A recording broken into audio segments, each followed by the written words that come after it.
if there is one thing that Robin Hobb is really good at, that I can really appreciate, is how she writes her characters. I don't mean that she writes characters that we're supposed to like, but that's not the point.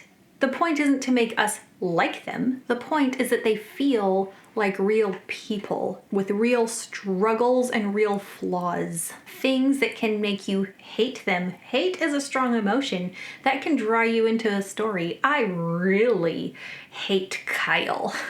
But before we go any farther into this video, spoiler warning for the full trilogy. I only have 2 of them. I checked out the first one from the library. I'm going to talk about the characters from the Liveship Traders, so you will want to have read these before you watch this video.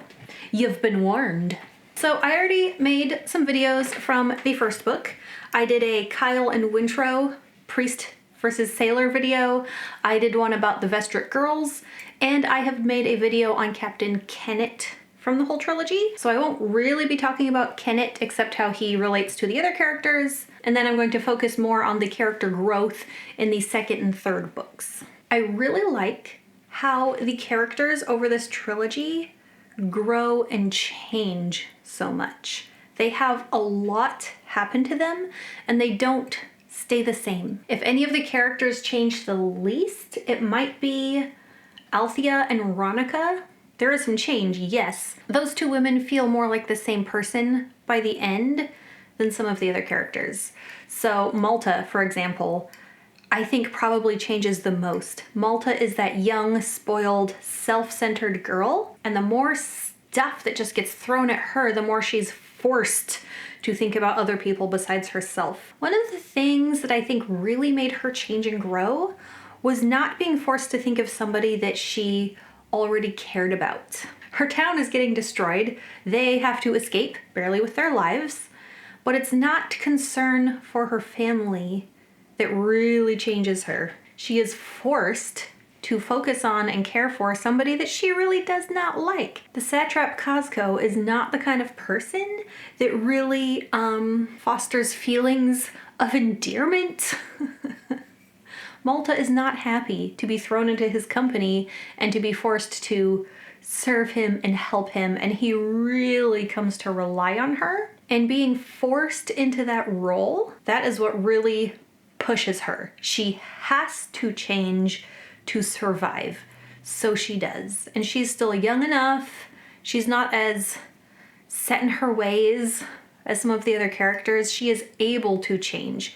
She's able to look at herself and see the way that she's been doing things all this time. And she's able to say, I need to take care of this satrap. I need to become the trader of the family. And she does pretty good at it by the end. Besides the fact that she's kind of gone through some adolescent change, which is a big change without life-changing things. She's gone from girl to young woman. She's fallen in love. She has been through some tragedy. I do appreciate that Malta was not the character who had sexual violence happen to her. I don't like that it happened at all. That is usually something that makes me put down a book and not want to read it. To be really honest, it almost ruined the series for me that it was even there, and I did almost stop reading. Towards the end of the 3rd book, it's hard to put it down at that point, and by then there's so many other characters besides the one doing the thing that you hate. Man, I didn't write notes. I'm just going all over the place. I'll finish talking about Malta and then I'll go to Althea. Malta went from being a character that pretty much nobody liked, whether it's people reading about her or the other characters in the book, and growing so much that by the end, I was really rooting for her. I really wanted her to succeed. I wanted her and Rain to find each other and be happy together. And it was a really interesting evolution of my feelings towards the character. Because the more a character changes, the more we, the readers, can change how we feel about the character. Okay, Althea. I say she changed the least. She did have a lot happen to her. She, in some ways, was like Malta, thinking more about herself than about other people. She had such a huge disappointment on top of a tragedy, losing a father.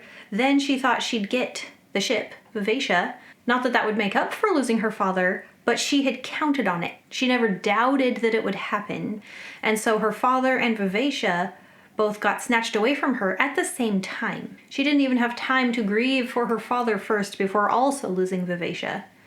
And she was very, very focused on herself. I would like to think that she was thinking of her family, thinking that she would do better with Vivacia than Kyle, but I also think there was a huge matter of pride. She's not like the other girls. She knows how to be a sailor, but she had to prove it. And over that first book, is it the first book? Yeah, Ship of Magic. When she goes on the whaling vessel or whatever it is, and she learns just how much she didn't know. That was very eye-opening for her. She thought she was such a good sailor, but having to learn that she didn't really get the hard jobs. She'd never had to be tested. Her life was never really in danger. She had still been the favored, maybe spoiled daughter of the trader. And she hated that Brashen was there. The whole point of going on this other vessel was to prove herself worthy, that she was capable, that she didn't need anyone else. And then there's Brashen, who has such a hard time letting her do her own thing. He understands the danger better than she does. He knows what sailors are like. He warns her, if there's even a breath of a hint that you're a girl on this vessel, it will not have been worth it. By the way, all that time, Brashen trying to protect her from what sailors do to women on ships, and then it does happen to her, that makes me angry. It makes me so angry. You know what? I'm just gonna skip everything else about Althea and go straight to that. That brought up my emotions really hard. I do admire Althea. She chose to put herself through a lot to prove herself, and I think she does. She manages that. She proves that she is a good sailor, she knows what she's doing, she knows how to run a ship, and she is capable. She also goes through some relationship evolution with Brashen to where he has to respect her abilities and her authority. If he steps in, it ruins everything for her. So the two sailors that she had to fight off while she was second mate, first mate, second mate, she was second mate. She had to fight off a couple of sailors who were trying to, you know, the word I'm probably not supposed to say on YouTube. It's just this constant theme, and I hate it. And then she goes nearly the whole trilogy, and then it happens. And it's a character that I already had no respect for. All the other people who know Captain Kennett admire him far too much. They don't know the real him. We as the readers are seeing what he's thinking, and how he just uses people and everything is about propping himself up and glorifying himself. And then all his thought processes leading up to feeling like he has the right to do whatever he wants to Althea is just so detestable. It was written by a woman, and I believe that those scenes with Captain Kennett and Althea were written in a way to make readers really despise Kennett for it. To really see how horrible of a thing he is doing. I don't think, okay, I'll be really honest. I don't know, am I going too far? I don't want to sound preachy. I don't think any woman could write a scene like that in good conscience without making it obvious how detestable and horrible it is. Besides the fact that I don't like to read about that kind of thing, I didn't feel like it was necessary to the plot. I felt like it was just an extra thing. I already didn't like Kennett. Did we really need that to happen? I felt like it was an extra thing tossed in towards the end.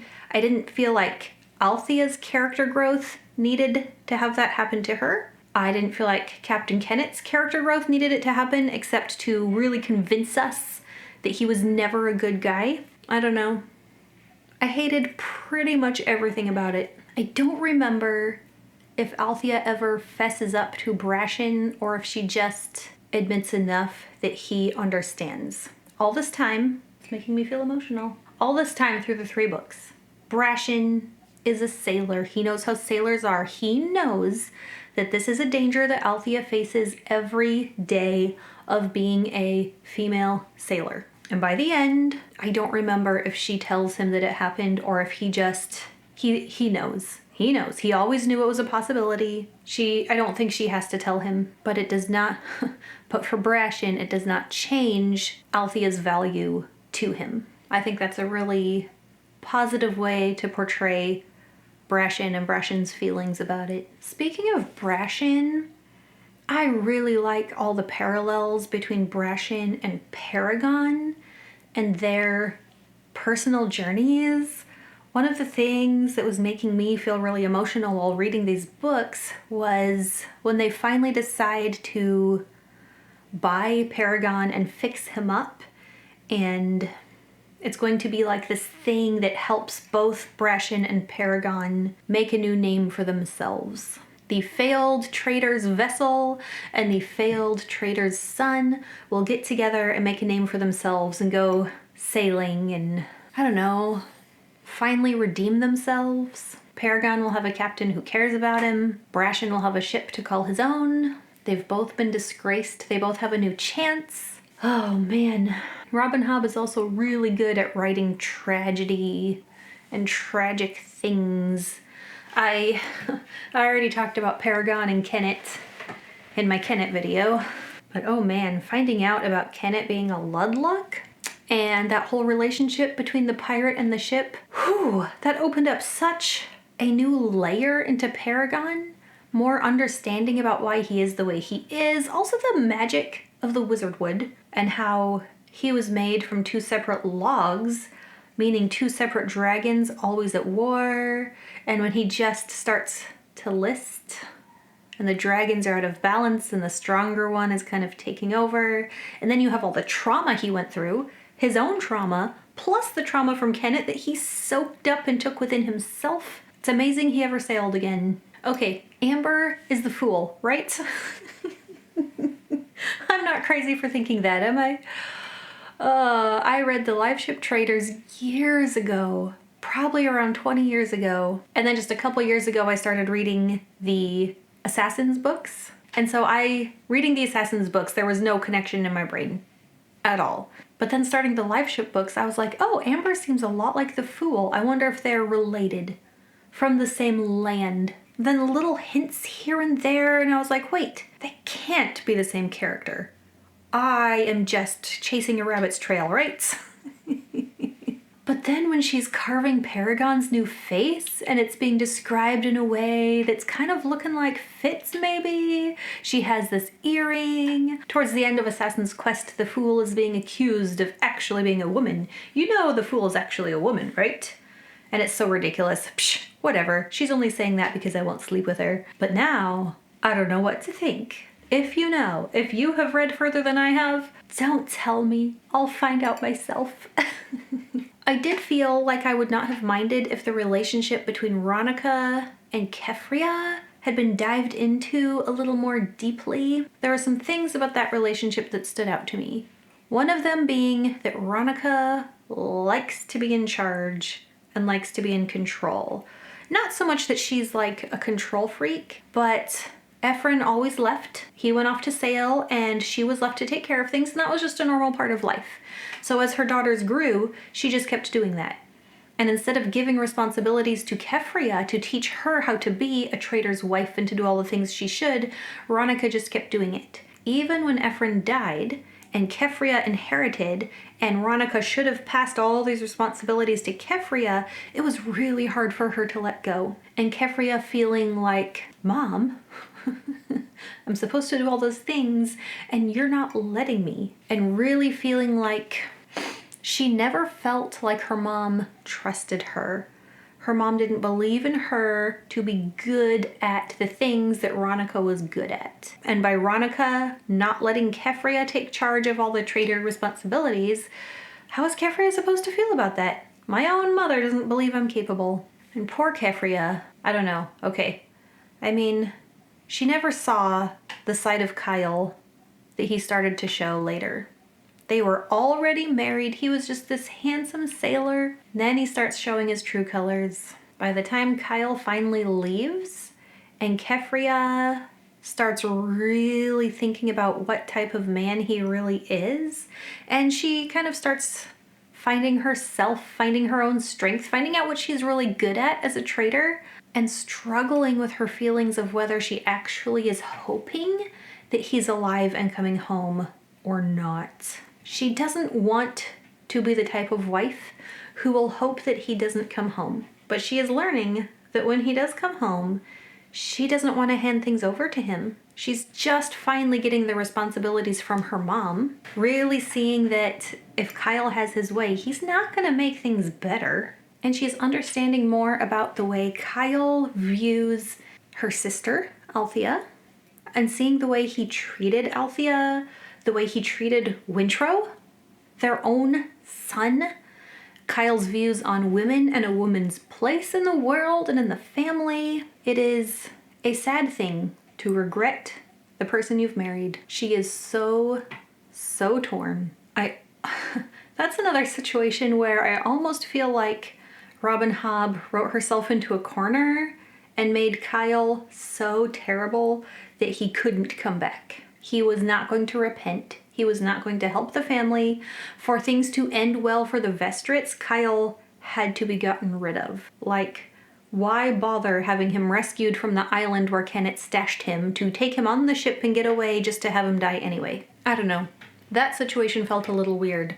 But Kyle was like a poison for the family he married into. He was not good for it. He did give his genetic inheritance to his children. Keffria's children are all half Haven. We don't get to know Selden that much in these books until after he's already being changed by the dragons. But as far as Wintro and Malta, it could be that the Vestrit and the Haven sides war with each other and one has to win, or that they can learn to have their two sides work together to find balance and to make themselves into their own person. I haven't talked about Wintro and Edda. Ooh, that was a fun relationship to watch blossom. Okay, first Ronica, then Wintro and Edda. Okay, actually, is there anything? Ronica, all this time caring for her family, seeing it fall apart, ripped apart. Members of it she doesn't even know are alive or not. Members who are missing. And the whole time she does everything she can to try to help her family still. She may be one of the least changed characters over the series, but it is really nice to see her healing from Ephraim's death. She's a sailor's wife. She had to be prepared for that at any time. But also her relationship with Keffria. I liked seeing how she came to trust and respect her daughter. Okay, Wintro and Etta. I talked about Wintro from Ship of Magic. So by the time we get to Mad Ship and Ship of Destiny, he has already gone through a lot. He is really struggling to find his place in the world, to find his place on the ship. He's not owner of Vivacia. He's not really friends with her. He's not a sailor for Kenneth. He's not a priest anymore. He doesn't know what he is. He's struggling. Edda, basically being rescued by Kenneth from her old life, has to find her way on the ship. She is earning the love and the respect of all of Kenneth's sailors. They love her. Kenneth's woman. Oh, she deserves her place on that ship. She is strong. It's so sad the way Kenneth treats her and the way Kenneth views her as like a threat to his own image because she's a strong woman. I really loved watching Wintro and Edda. They had no respect for each other. They did not like each other, but they both served Kenneth. And that's kind of where some mutual respect started to grow between them. They're both there to serve and support Kenneth. They can agree on that. And then Kenneth decides maybe he doesn't need Wintro anymore. It just has to be the blood of the Vestrits. What if he can make a baby between Edda and Wintro? Edda doesn't understand. She thinks Kenneth wants her to have his baby.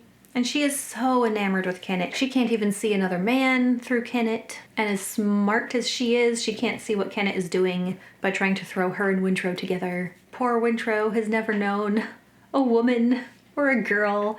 Edda's the only one. She's the only one he has any experience with. I like that they teach each other stuff. I like that they kind of learn to respect each other. Then they start to rely on each other. Wintro trying to kiss her. He doesn't even know whether it's a good kiss or not. He has no experience. But the part of their relationship that really got me was when Kenneth is gone and she comes to him and says she can't raise this baby alone. Wintro is much better now than he was, because instead of trying to tell her, if this were my baby, blah, blah, blah, no intro, no. He just assures her now that she will not have to do it alone. He will be there. That's all he has to do. And I like towards the end when it's just kind of accepted by people that they're together. I don't know that they're even a couple by the end. They've come to rely on each other. They want to be in close proximity to each other. They want to continue their relationship of helping each other. And Etta wants to learn how to dance, but not in front of people where anyone will see her mess up. I think Etta will make a great pirate queen, and I hope that they come into some of the later stories so I can see what happens to them. One of the places that I cried was when She Who Remembers finally meets up with the Tangle that's been struggling all this time. They've been so lost. They're just trying to find their way. They're supposed to have the one who remembers, who's supposed to guide them. And all these years of never finding each other, that moment of connection was really emotional for me. I don't know that I would say the dragons get a happy ending. A lot of them died on the way, but they do get to start their cycle anew. They do get to move forward. They do get to repopulate if they can. And they have one dragon to help them on their way and a few elderlings, upcoming elderlings. At this point, this video has been long enough, but you can go watch some of my other Liveship Traders videos or videos from the Farseer trilogy. Thanks for watching, and I'll see you next time. Bye. Did I leave anyone out? Rain, maybe?